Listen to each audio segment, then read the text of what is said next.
రైతు కూలీలకు రేవంత్ సర్కార్ గుడ్ న్యూస్ చెప్పింది. భూమి లేని నిరుపేదలకు నగదు బదిలీ చేస్తామని ప్రకటించింది. త్వరలోనే వారికి ఆర్థిక సాయం అందిస్తామని తెలియజేసింది.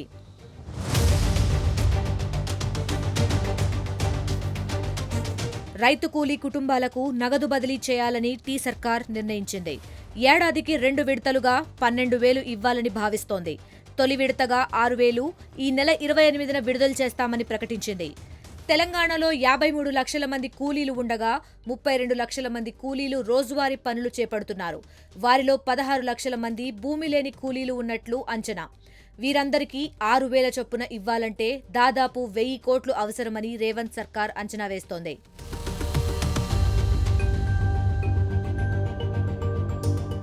భూమి లేని నిరుపేదలకు నగదు బదిలీ చేయడానికి సీఎం రేవంత్ కసరత్తు చేస్తున్నారు. ఏ ప్రాతిపదికన లబ్ధిదారులకు ఆర్థిక సహాయం చేయాలన్న అంశంపై ఆయన అధికారులతో సమాలోచనలు జరుపుతున్నారు. సంక్రాంతి రోజున రైతులకు రైతు భరోసా నిధులు జమ చేయడానికి ప్లాన్ చేస్తున్నారు. వ్యవసాయ సాగుదారులందరికీ ఈ పథకాన్ని వర్తింపజేస్తారు. రైతు భరోసాకు ముందుగానే భూమి లేని నిరుపేదలకు ఆర్థిక సాయం అందించాలని రేవంత్ సర్కార్ భావిస్తోంది.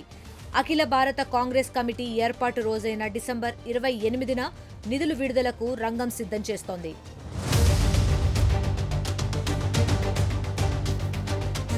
మరిన్ని వీడియోస్ కోసం ఛానల్ ని సబ్స్క్రైబ్ చేయండి. లేటెస్ట్ అప్డేట్స్ కోసం వాట్సాప్ ఛానల్ ని ఫాలో అవ్వండి. ఆ లింక్ డిస్క్రిప్షన్ లో ఉంది.